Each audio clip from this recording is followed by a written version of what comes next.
In 2009, 6-year-old Elijah Harper vanished from his backyard in broad daylight. No witnesses, no evidence, no trace. Authorities dismissed the strange radio interference and magnetic pulses as coincidence, then quietly shut down the case while burying deeper connections. But 15 years later, his disconnected phone lit up with a message only his mother could understand, reigniting a trail long buried. Now the truth is surfacing, and what seemed like a disappearance was something far more haunting and deliberate. October 12, 2009, a Monday, began with blue skies and dry air in Maple Creek, Colorado. The morning temperature hovered around 58 degrees, and by afternoon it had risen to 73 degrees. Winds were light, just under 5 mph from the west.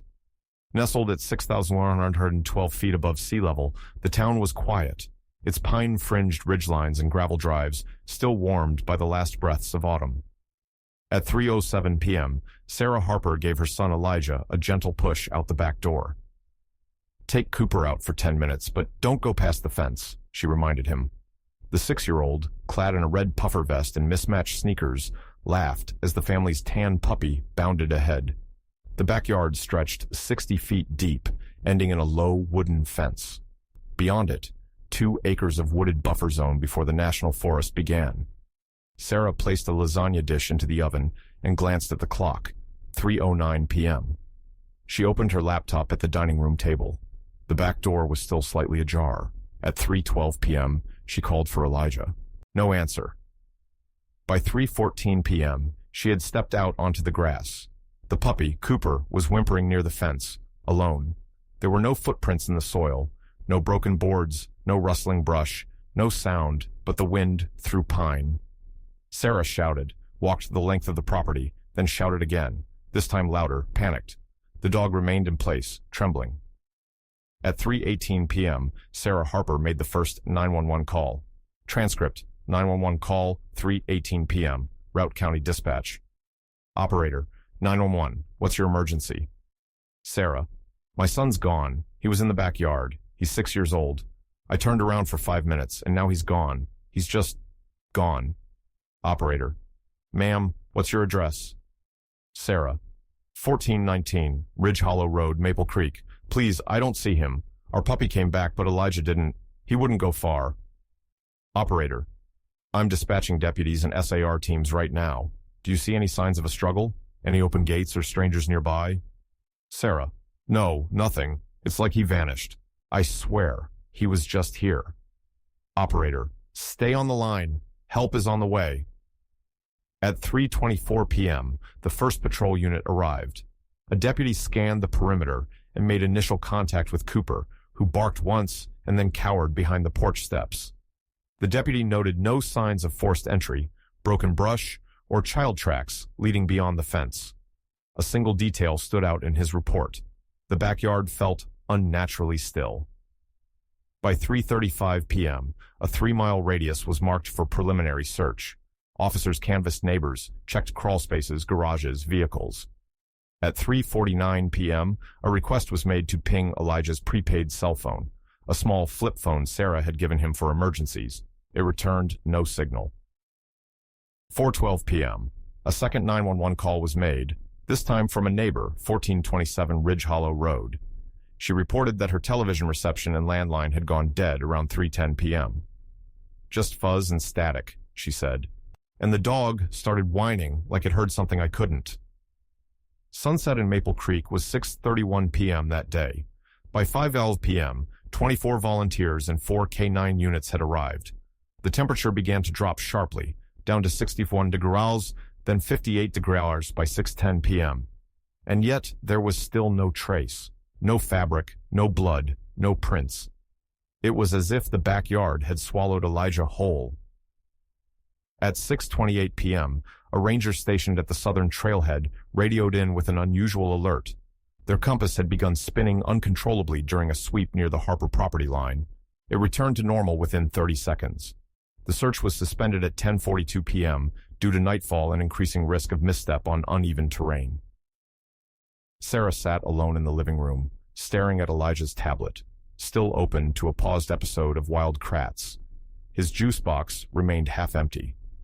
At 11:11 p.m., as Sarah tried one final time to call Elijah's phone, a low, sharp burst of static came through the speaker, then silence.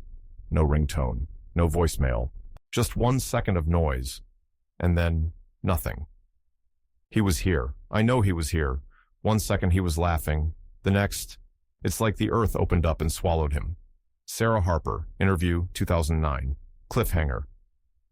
But later that night, a surveillance microphone installed on a floodlight 120 yards from the Harper backyard would pick up something strange. One isolated audio burst, never explained. 4.1 megahertz static, modulated into 5 short pulses. By sunrise on October 13, 2009, Maple Creek was a different town. The community of just under 3,400 residents had become the center of a full-scale search and rescue operation. Frost coated the lawns and rooftops. Temperatures hovered at 44 degrees. Search units from Routt County and neighboring Jackson County were already staged along Ridge Hollow Road, marked by a line of sheriff's cruisers and orange safety cones. At 6:02 a.m., an official search grid was deployed using GPS triangulation centered on coordinates 40.5719 degree N, 106.9271 degree W, the last known location of Elijah Harper. The grid was divided into 5 sectors, each roughly 0.4 square miles. SAR teams were outfitted with Garmin eTrex 20X devices to log their coverage. Despite 0 signs of forced entry or footprints in the backyard, the search began under the assumption of a potential abduction. By 7:14 a.m., a BOLO, be on the lookout, was issued for any suspicious vehicle seen in or around Maple Creek between 2:30 p.m. and 4 p.m. on October 12th. No reports came in. At 8:03 a.m., K9 units were redeployed after failing to acquire a consistent scent trail the night before. One dog, Rex, a Belgian Malinois, tracked approximately 43 feet from the back porch to the center of the yard, circled once, and then stopped cold. Handlers noted this behavior was consistent with termination zones, often seen in helicopter lift cases or sudden concealment scenarios. The working theory shifted. What if Elijah had been carried, or if something else had interfered?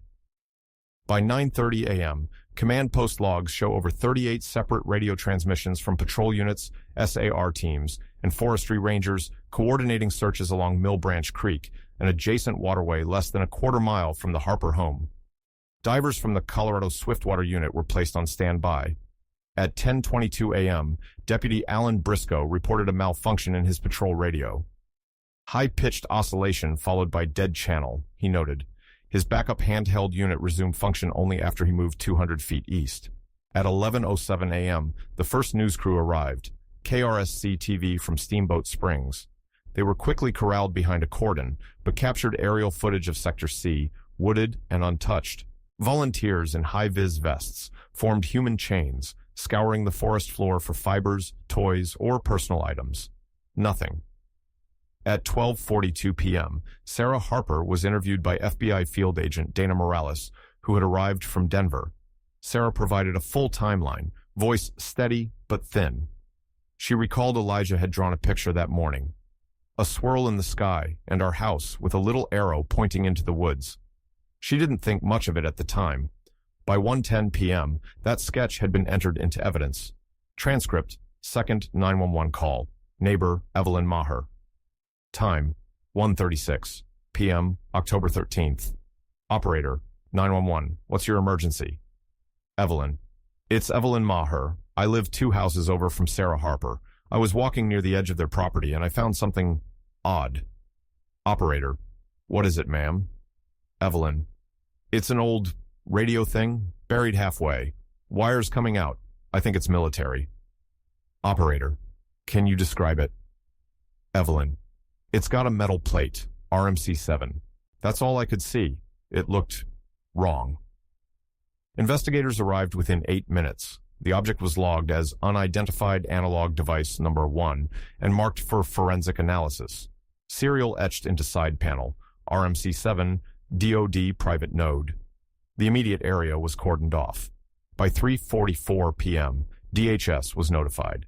Despite growing anxiety, the public appeal for help began. Flyers were printed and distributed at gas stations, schools, and rest stops along Highway 14.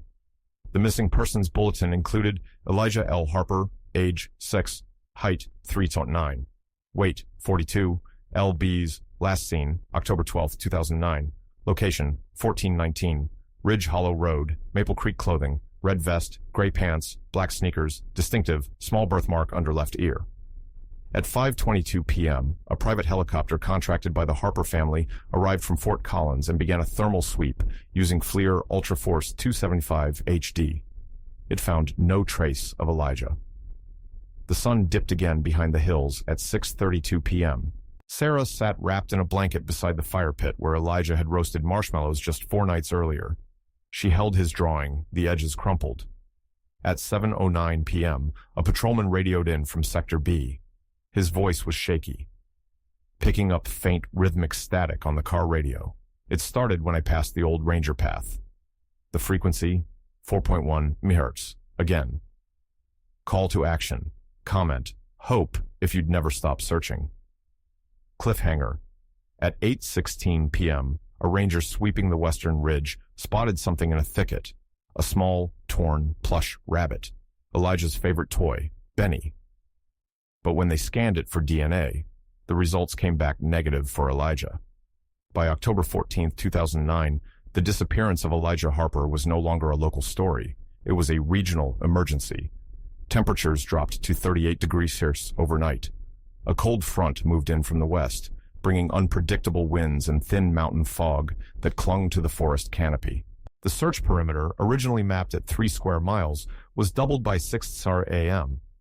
National Guard liaison officers were now on site at the temporary command post set up inside Maple Creek Middle School.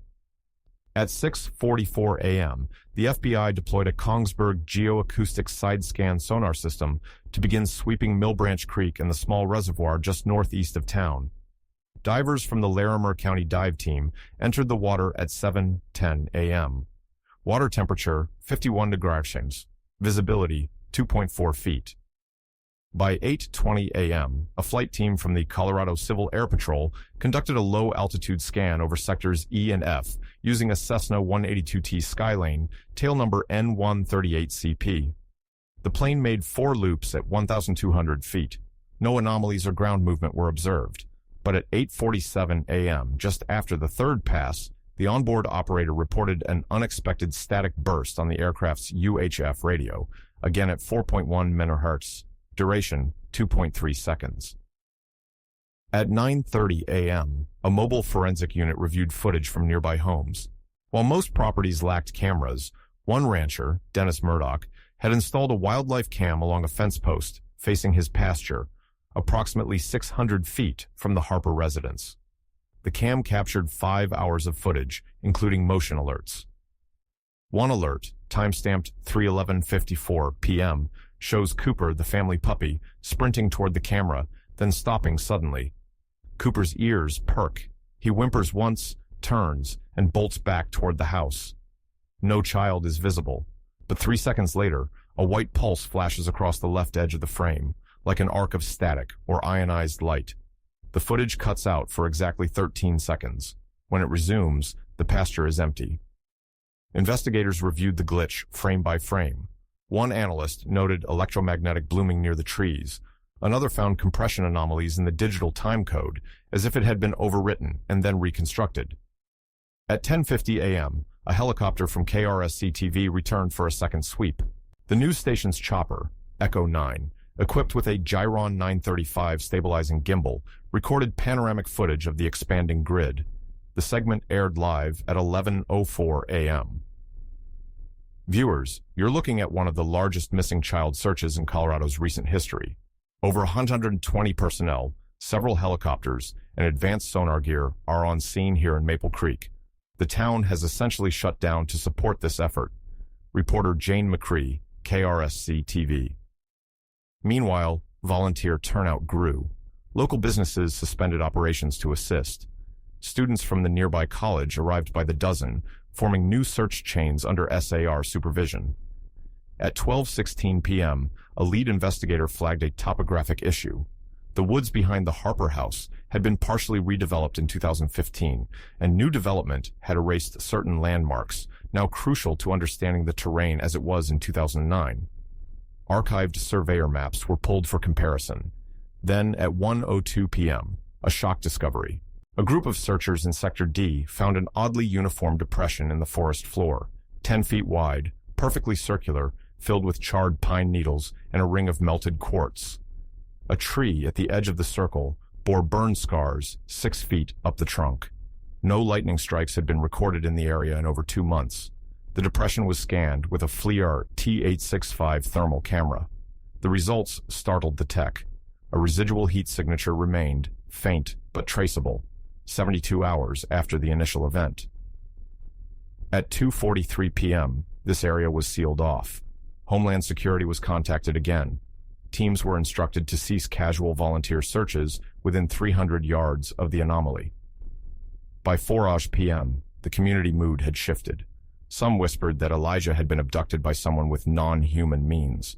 Others blamed the government, but most still clung to hope, believing the boy could be found, whole and safe. At 5:32 p.m., searcher Olivia Klein, a 21-year-old college student, collapsed from sudden disorientation near the same circular burn. She was airlifted to Steamboat Springs Medical, where she was treated for acute vertigo and heart palpitations. Blood work came back normal. Cliffhanger. That evening, the local meteorological station recorded an unforecasted magnetic fluctuation, northward field spike of 2113 NT, precisely aligned with the timestamp of the original disappearance, replicated almost to the second.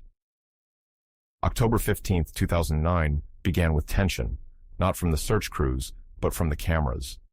By dawn, 7 separate news networks had parked satellite vans outside Maple Creek Town Hall: CNN, Fox 31, KRSC, and Channel 9. News Denver all sent anchors. A story that began as a tragic local case had now become national. Sarah Harper was urged to limit her exposure, but that morning at 8:30 a.m., she stepped outside her home with Elijah's favorite red vest folded in her hands. In front of flashing bulbs and boom mics, she spoke. "I don't care what's being said. My boy is not just missing. Something happened, and someone knows what. Please, if you know anything at all, bring my son home." The statement aired live on 3 networks and was replayed throughout the day. What followed was chaos. At 9:17 a.m., a woman named Valerie Greaves called the tip line claiming she saw a boy matching Elijah's description near a Greyhound station in Fort Collins. She stated the child was with a man in a dark coat who kept looking over his shoulder. Agents pulled the security footage. The child in question, 10 years old and traveling with his uncle, verified, false lead. At 10:44 a.m., a blogger known as Quantum Outrider published a viral post titled "Government Testing Hidden in the Rockies. Boy's Disappearance. Echoes Cold War Projects." The article referenced declassified documents about Project Stargate, MK Ultra, and alleged georesonance testing sites that were decommissioned in Colorado during the 1980s. Within hours, the post had 70,000 shares. Sarah's name, Elijah's school, and even her home address were doxed and posted in the comments. By noon, the Harper house was surrounded, not by agents or searchers, but by conspiracy theorists. One man from Cheyenne, Wyoming, was detained by sheriff's deputies after trying to climb over the backyard fence to get electromagnetic readings. Inside the command center, investigators were split. The magnetic pulses and strange 4.1 MHz incidents were unexplained, yes, but none of it had yielded a trace of Elijah. At 1:32 p.m., a second witness came forward. Tyler Grant, a part-time groundskeeper at Ridge Hollow Cemetery, claimed he had seen a boy running into the woods on the day of the disappearance. When pressed, he admitted it was probably the day before, and that the kid might have just been chasing a dog. No concrete detail matched Elijah's description. Grant had a prior record for falsifying reports. Investigators dismissed the claim, false lead. Yet not everything was noise. At 3:55 p.m., Dr. Anya Menken, a physicist at CU Boulder who had been monitoring regional geomagnetic shifts since 2005, contacted the team. She shared logs showing an anomalous microburst recorded at 4.1 MHz from a remote antenna located 7 miles north of Maple Creek on October 12th at 3:12 p.m. the same minute Elijah vanished. The microburst had been saved, but dismissed at the time due to lack of context. It now had chilling alignment. We assumed it was interference, but the waveform, it doesn't match civilian tech. It's short burst, analog, frequency hopping, closer to submarine comms or legacy bunker relays. Dr. Mencken, phone transcript, Octi 15. That night, under pressure from the media, the Routt County Sheriff's Department held its first public press briefing. Sheriff Dale Riker, visibly exhausted, confirmed the following. No suspects, no evidence of abduction, no confirmed sightings. The FBI was investigating possible non-criminal phenomena. The case was still active, and no theories were being ruled out. At 7:22 p.m., a KRSC TV cameraman captured a brief, unsettling moment. Two unmarked black SUVs parked near the west perimeter. Men in dark coats stood silently outside the vehicles, one holding what appeared to be a handheld frequency scanner. When approached, they left without a word. Their plates were untraceable. Back at the Harper home, Sarah locked her doors for the third night in a row. She stared at Elijah's flip phone, charging in the corner. The battery was full. The screen still blank. Cliffhanger. At 9:03 p.m., Sarah's landline rang. The number was scrambled. Unknown. A male voice whispered, "Don't dig where the trees burn. You'll only find what's already gone." Then silence. October 2009, October 2014. 5 anniversaries came and went. The town of Maple Creek changed. The search grids were erased by snow and spring. The volunteers returned to their lives. The posters faded in sunlight. And Elijah Harper's case, once the epicenter of a national mystery, began to slip into silence. Despite official statements claiming the investigation was ongoing, very little changed after the first year. The FBI presence dwindled. DHS agents never returned. Sheriff Riker retired in March 2011, citing health reasons. The new sheriff, Janice Pruitt, inherited a file box marked Harper 6YO missing, unresolved, refer Fed, and was advised not to poke federal beehives. Sarah Harper, however, never stopped. She kept Elijah's bedroom exactly as it had been. The bunk bed remained made, his sketchbook untouched. Each year, on October 12th at exactly 3:12 p.m., she stood by the backyard fence. She said nothing. She simply waited. In late 2011, she began attending fringe forums and missing persons groups under the alias S. Hope 72. She contacted families of children gone missing in similar ways, abruptly, silently, near wooded areas. She found 7 cases between 2004 and 2010 with startling patterns. All children were aged 6 to 9. All cases occurred in rural towns. All occurred within 48 hours of recorded electromagnetic anomalies. All children had only one surviving parent. Sarah compiled everything into a binder, Project 7, handwritten across the spine. She submitted the contents to multiple agencies. No one followed up. One file in particular caught her attention. Dylan J. Marlowe vanished in 2006 from Ogden, Utah. His case had one detail Elijah's hadn't: an eyewitness. A neighbor reported seeing a vertical shimmer in the air moments before Dylan disappeared. The official report called it a weather distortion. Sarah didn't buy that. In 2012, she began reaching out to amateur radio operators.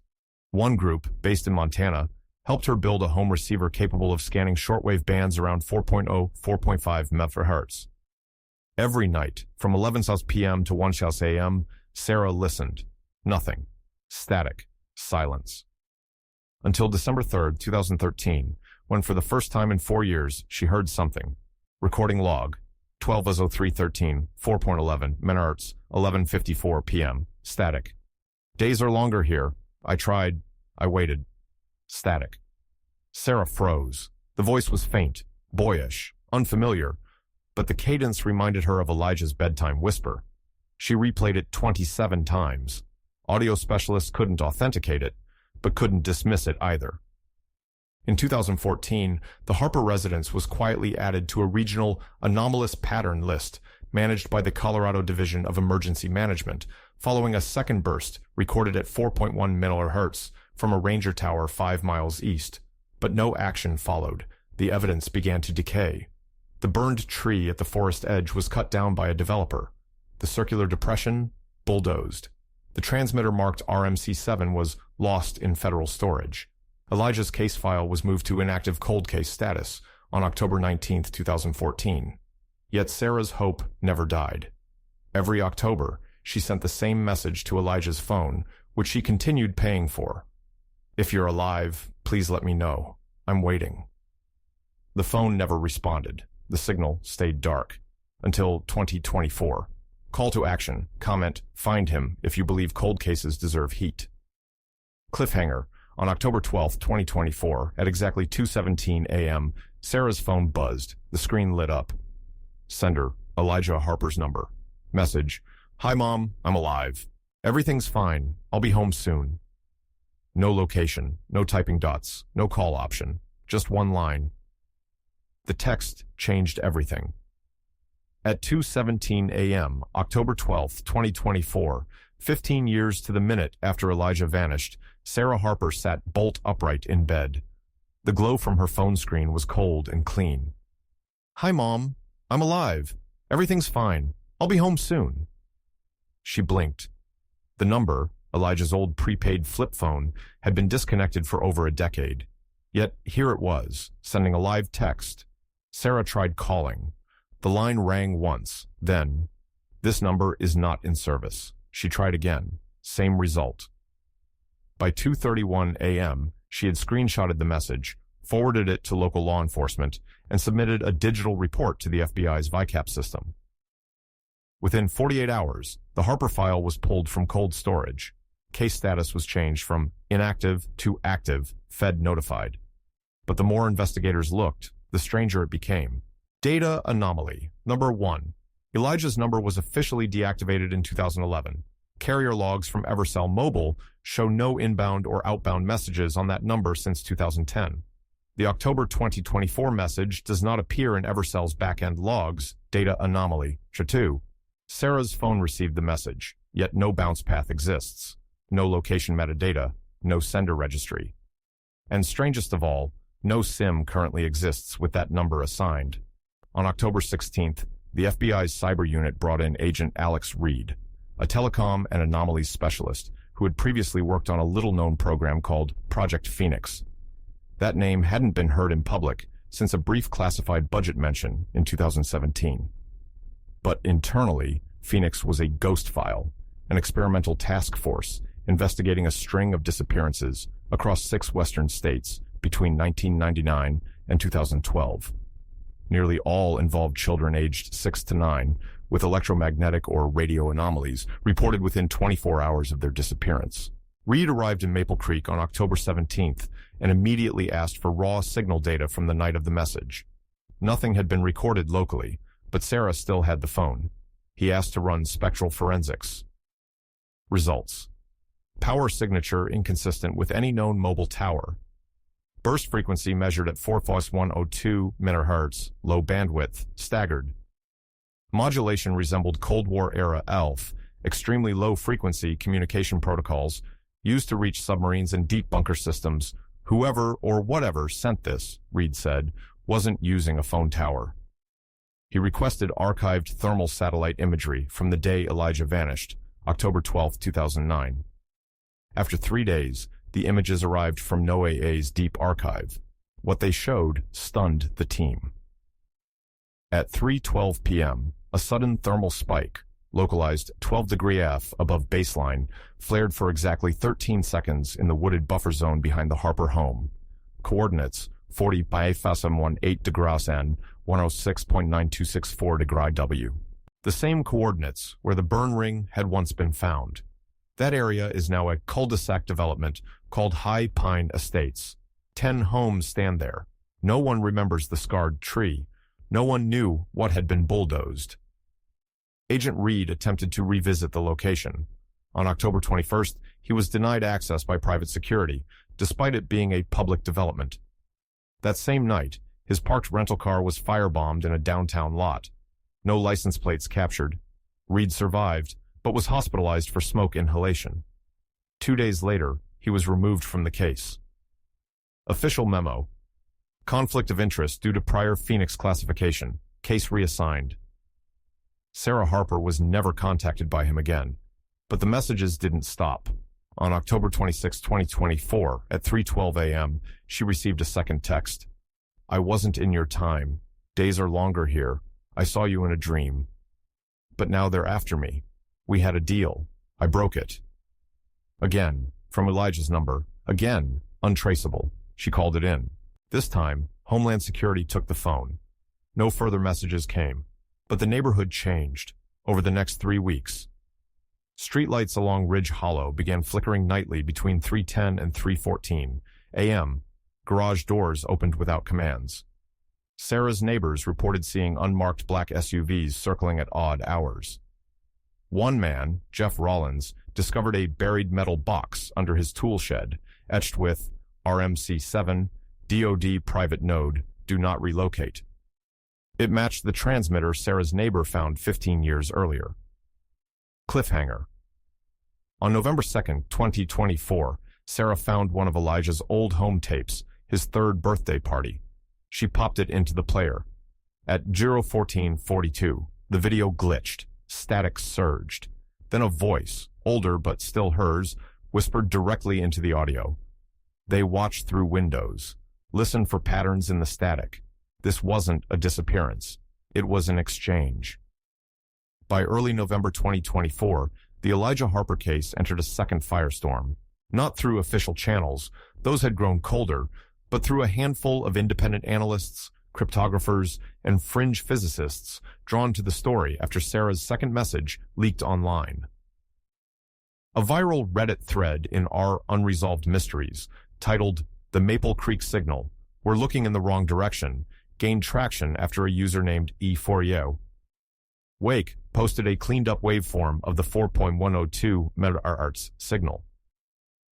Using fast Fourier transform analysis, they discovered something astonishing.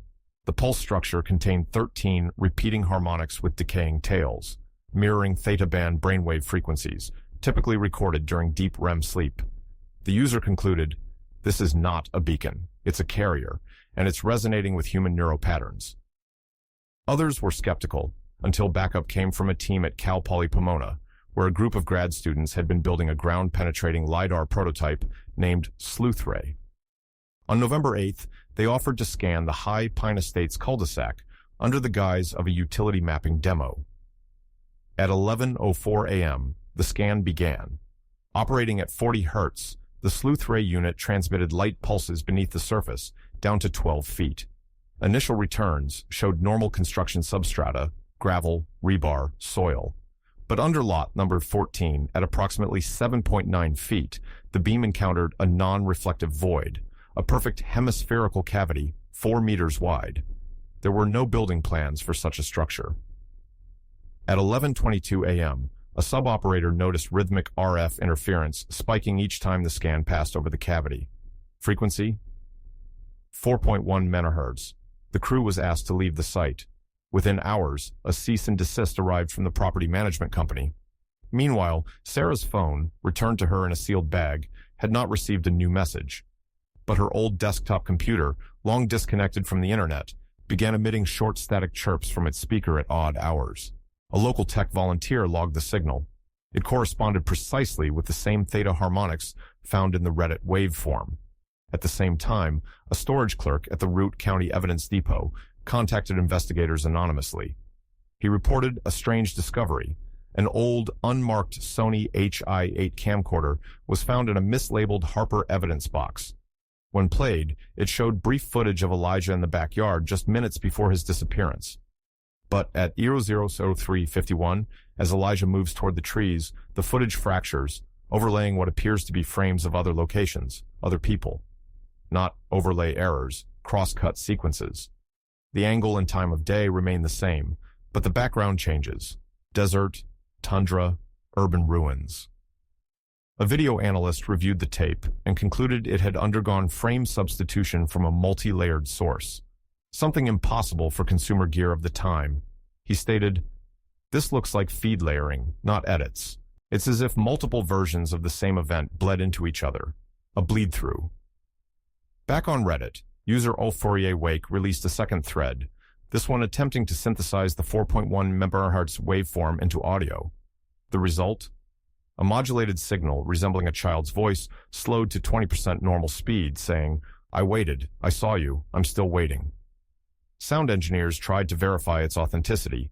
Some said pareidolia, others weren't so sure.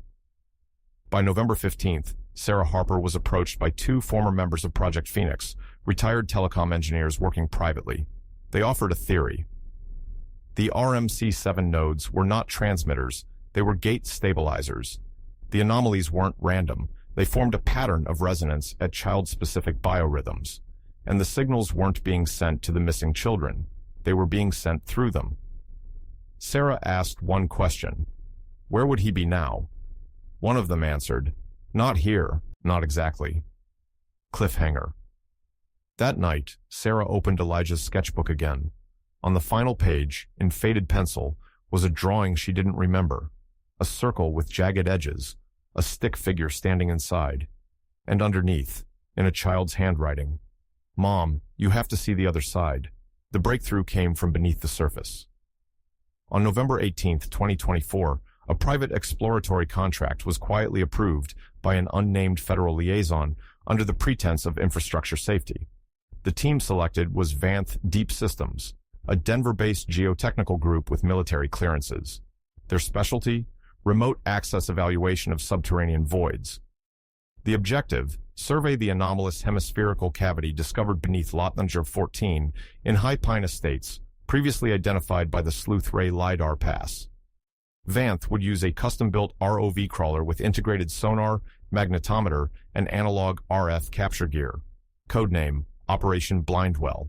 By 3:42 a.m. on November 20th, with residents given vague power grid testing notices, Vanth quietly drilled a 5-inch borehole through the asphalt.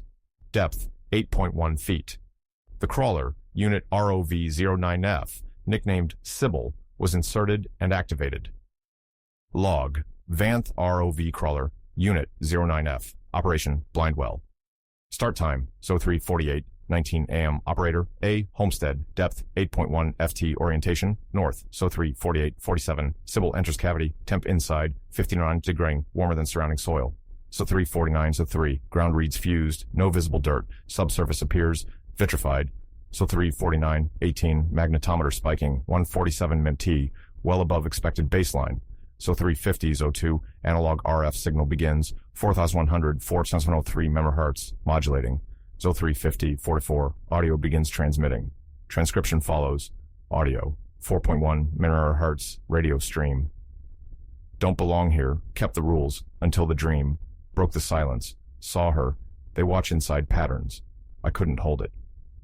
SO 3:51:03, light anomaly detected, reflective flicker, 2.1 feet ahead. SO 3:51:28, camera catches object. Appears metallic, shape, spiral, tetrahedron, material unknown. SO 3:52:09, RF signal peaks, then crashes. SO 3:52:13, Sybil feed cuts, remote reboot failed, unit presumed lost. 03:54:42, RF signal resumes from unknown origin, new message. This is the last window, she's remembering. The operation was terminated by 4:10 a.m. Within hours, DHS personnel arrived at the site. The borehole was filled with a quick-set composite. The residents were told it was geological stabilization foam. Sarah Harper was never informed, but she knew something had changed. That same night, she received a third and final message.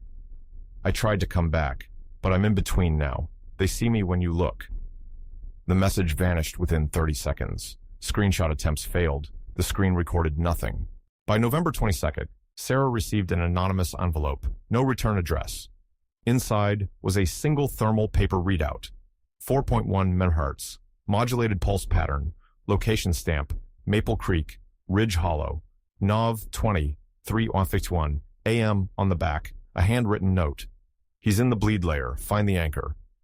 Sarah turned to the only place she hadn't looked in years, Elijah's old toys. Inside a shoebox marked camping, she found a broken analog walkie-talkie. The model, RMC7. Not a transmitter, an anchor. Call to action, comment, return if you believe he's still trying. Cliffhanger, Sarah powered it on. At first, silence. Then, click. One voice, whispering, breathing, and finally, her own name. Mom? The discovery came in pieces, scattered across static, soil, and signal. On November 24, 2024, Sarah Harper met quietly with two independent analysts who had assisted with interpreting the 4.1 MHz signal bursts. One of them, Jonas Red, specialized in spectral encoding and EM artifact retrieval. He brought her something she hadn't seen in 15 years. Elijah's voice, cleaned from overlapping interference, isolated from the RMC7 signal she'd picked up days earlier. He played the short clip. I wasn't supposed to stay gone. The window is small. If you remember me, I can anchor. Sarah broke down. It was his inflection, his lisp on the letter S. The way he paused slightly after the word small. It wasn't AI. It wasn't simulation. It was her son. With her permission, Jonas ran a spectral match analysis against archived home videos. Match confidence, 87.6%. The result was not admissible in court, but to Sarah, it was as real as breath. At the same time, a search diver named Camilla Shore, unaffiliated with law enforcement, contacted Sarah after reading about the cul-de-sac cavity online. She had worked with ROV crawler logs in Gulf oil recovery and volunteered to scan the Mill Branch Creek again, where the initial sonar sweep in 2009 had yielded nothing.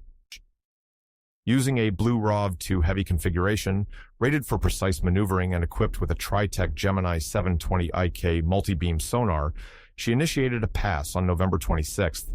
At 19.4 feet depth, sonar returned a strange profile. Object partially embedded in silt.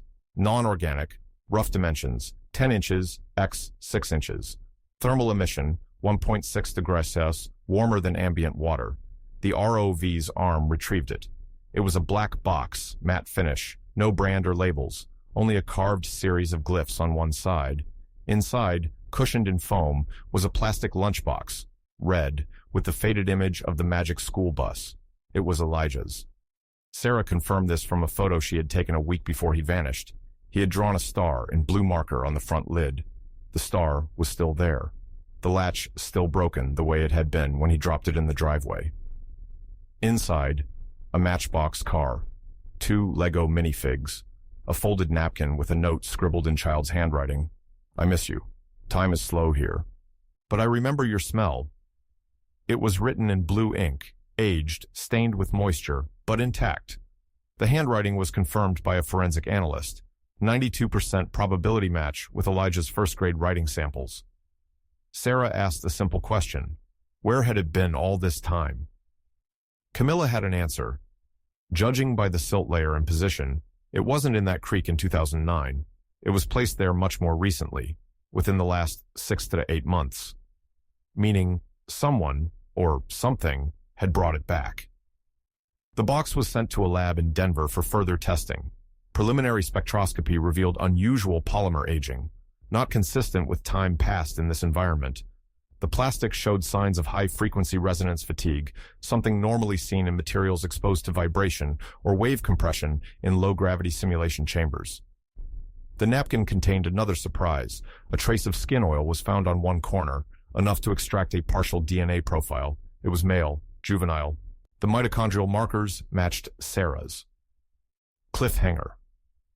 At 11:12 p.m. on November 26th, the lab flagged a final anomaly. The ink in the message? It was chemically identical to a discontinued formulation from 1994, 5 years before Elijah was born, and the signature on the bottom, barely visible under UV light? E.H., age 6, in year 35. By November 28, 2024, the Harper case crossed a threshold, from strange to unexplainable. The discovery of Elijah's lunchbox, submerged in Mill Branch Creek, complete with verified DNA and handwriting, reignited official interest, but not from the usual agencies. At 9:13 a.m., the Denver lab performing the ink dating analysis was visited by 2 men claiming to represent the Office of Naval Intelligence, Subsurface Programs Division. They presented no badges, only a federal access letter marked Tier 5 Exceptional Override. The box was taken. No receipts issued. Sarah was not informed, but she had already begun her own unraveling. The phrase on the napkin, Year 35, stuck in her mind. That night, she pulled out Elijah's old drawings again. On the back of one, dated October 9th, 2009, she noticed something that hadn't meant anything before. A crudely drawn calendar grid. 35 boxes. The last one circled in red. It was not a month. It was a countdown. And the final box? October 12th, the day he vanished. The next day, November 29th, Sarah received a call from Dr. Anya Menken, the physicist from CU Boulder, who had flagged the original 4.1 Memoir-Hertz microburst in 2009. She had been running new signal modeling from that frequency, layered with the pulse patterns captured from Sarah's walkie-talkie and the ROV crawler logs. There's a convergence. These aren't just anomalies, they're timed intervals, and we've just passed another. She explained that the RF signal clusters lined up in 15-year cycles, pulsing with subtle harmonics every 35 lunar intervals, a measurement not used since ancient sidereal calendars. Each burst cycle had a decay pattern consistent with resonant gateways, theoretical constructs once dismissed as science fiction. We're looking at an engineered threshold, Sarah, not a random event, a process. On December 1st, using archived thermal satellite composites, Menken's team identified another signature, nearly identical to the original 2009 spike, registered for 13 seconds near a limestone quarry 18 miles north of Maple Creek. The timestamp, October 12, 2024, exactly 2:17 a.m., the moment Sarah received Elijah's message. The quarry had long since been flooded, but had a known underground section, decommissioned in 1986. Records showed DHS leased the land briefly in 2012 for remote equipment calibration. Sarah made a decision. She contacted Camilla Shore again. On December 3rd, Camilla and a small dive crew lowered into the quarry's flooded basin. Using Sonardyne Sprint Nav 500 for positional tracking and Kongsberg MS-1000 for scanning, they descended into a narrow shaft. At 31.2 feet, they reached a sealed steel hatch embedded in the wall, rusted but intact. A faded marking above it, Subnode 035, Phoenix access only. The dive cam captured everything.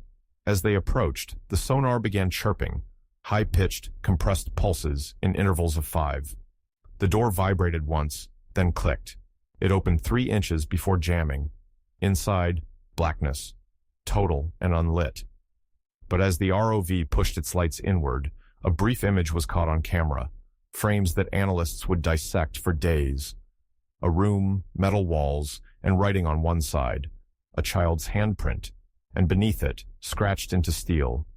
She never stopped looking. I followed the sound. The dive was terminated for safety. Camilla later told Sarah, "There's something in there. I don't know what, but it didn't feel empty." Cliffhanger. The next morning, Sarah found a new message, not on her phone, but on Elijah's old tablet. It hadn't powered on since 2009. The battery was still dead. But across the locked screen, in soft white text, "The deal is breaking. I hear you again." December 5th, 2024, dawned colder than usual in Maple Creek, 20 Celsius degrees and still falling. A frost advisory had blanketed the town overnight, but what settled over the Harper home was something else entirely. Confirmation. At 7:41 a.m., Sarah received a knock at the door. It wasn't a uniform, it was Alex Reed, the same FBI specialist who had been removed from the case weeks earlier after his car was firebombed. Now wearing civilian clothes, he spoke one sentence. "We found trace matter." Reed explained, samples taken from the subnode 035 hatch, retrieved discreetly by the dive crew, had undergone isotopic testing. One flake of dried residue scraped from the inner hinge had properties that defied standard classification. Carbon base, inconsistent with terrestrial decay patterns, contained elevated muon density, detectable only in particle accelerators. Trace proteins partially matched juvenile human DNA. And the match? Elijah Harper, 94.1% identity. Sarah sat frozen. Reed placed a document envelope on the table and whispered, "The rest, I can't tell you, but this is real, and it's not over." That evening, Sheriff Janice Pruitt called a press conference, the first since the original 2009 investigation. It was held in the town hall gymnasium. The room was full. Cameras from 5 networks, reporters, neighbors, survivors of other cold cases, and Sarah. The press statement began formally. Transcript, press conference, Q&A, December 5th, 2024. Pruitt. We are reopening the Harper case under special designation. Reporter 1. Is this in response to the discovered artifact? Pruitt. Yes. We have verified the object belongs to Elijah Harper. Lab results are still pending full public release. Reporter 2. Is the FBI cooperating? Pruitt. They are in limited capacity. Some jurisdictions have been classified beyond my access. Reporter 3. Can you confirm the rumors about Project Phoenix? Pruitt. No, but I can confirm someone is blocking parts of this case, and we're pushing back. Reporter 1. Do you believe Elijah Harper is alive? Long pause. Pruitt. I believe something returned, and I believe it's connected to him. After the briefing, Sarah took the podium. She wasn't supposed to, but the crowd fell silent as she spoke. 15 years ago, I lost my son. I stood by a fence and called his name until my voice gave out. I searched through dirt, water, ash, and silence. People told me to stop, that I was crazy, that he was gone. But now, there's proof. Not hope, not dreams. Proof. Someone tried to bury this. To bury him. But Elijah is trying to come home. And I'm not letting go. The gym erupted in a standing ovation. For the first time in 15 years, Sarah Harper felt something solid under her feet. Not closure, not yet. But truth. That night, someone left a package on her porch. No return address. Inside, a cassette tape, blank label, a folded note with one sentence. Play it at 3:12 a.m. alone. She followed the instruction. At 3:12 a.m., December 6th, she inserted the tape into her old stereo. It clicked. Word. Static hissed through the speakers. Then, faint breathing. Then, his voice. Mom, I'm not far. I don't know the day here, but I see you. Every night. The sound keeps the way open. They're scared of it now. That's why they're watching. Keep the sound. Sarah dropped to her knees. He was still out there. Not a memory. Not a ghost. A signal. Call to action. Comment. Keep the sound, if you heard him too. Cliffhanger. On the cassette's B-side was a final whisper. Soft. Nearly drowned in noise. They can't stop it now. You heard me. The town of Maple Creek changed. Not overnight, but unmistakably. What began in 2009 as a child's sudden disappearance had, by the winter of 2024, become something else entirely. A national riddle, a decades-old mystery that refused to die quietly. And through it all, one thread remained unbroken. Sarah Harper never stopped listening. In the weeks following the press conference, Sarah became a symbol for the families of other vanished children, those without graves, without answers. Her story spread beyond Reddit and fringe radio. It reached news anchors, senators, podcast hosts, cryptographers, physicists, grieving mothers. Everyone wanted to know the same thing. Where do they go? What are we not seeing? Why are some chosen, and why always the same kind of silence? Across the country, strange echoes began surfacing. A similar 4.1 MHz pulse, recorded in West Virginia 2006, now re-examined. A video glitch in an Oregon cold case that, frame by frame, showed impossible time dilation. A father in Arizona who, like Sarah, kept paying his son's disconnected phone plan until a message appeared in November 2024. Still here. Don't forget the pattern. What was once anomaly began to resemble architecture, a kind of hidden layer, pulsing in intervals, buried beneath the everyday. Sarah organized a group called Windowline, made up of parents, physicists, amateur radio operators, even a few quiet federal whistleblowers. Their mission was simple: listen, record, correlate, anchor, keep the sound open, hold the line. Every member was assigned a harmonic pattern. Every case had a signature. And all of it pointed to one thing. They never really left. They were trapped between signals, memory, and whatever thin space still connected their echo back to this world. Sarah's walkie-talkie, the RMC-7, never worked again after December 6th. But her dreams changed. Not just symbols or feelings, full scenes, places she hadn't been, trees that hadn't grown, a room with silver walls and writing that changed when she blinked. And sometimes, Elijah, just out of reach. His face older now, maybe 8, maybe 9. Sometimes crying, sometimes smiling, always whispering. She began keeping a dream journal. On January 4th, 2025, she woke with a name burned into her memory, Anchor Point 2. It meant nothing at first, but within a week, another Windowline member, based in Montana, found the same phrase etched into a burst signal from 4.1 MHz. Their theory, the nodes weren't just emitters, they were doors, and they had multiples. Sarah doesn't claim to know how it works. She no longer demands proof from the world. She's not trying to convince the skeptical. Her life has narrowed to one mission: hold the window open. Every October 12th, she sits by the fence again. Same chair, same hour. She carries the tape recorder, the lunchbox, the drawing, and she whispers the same phrase. If you're listening, I remember you. She has stopped sending texts, not because she gave up, because she no longer needs to. The sound is enough. And in the hum of the night wind, the static between stars, the soft hiss of the old stereo left on too long, she hears him.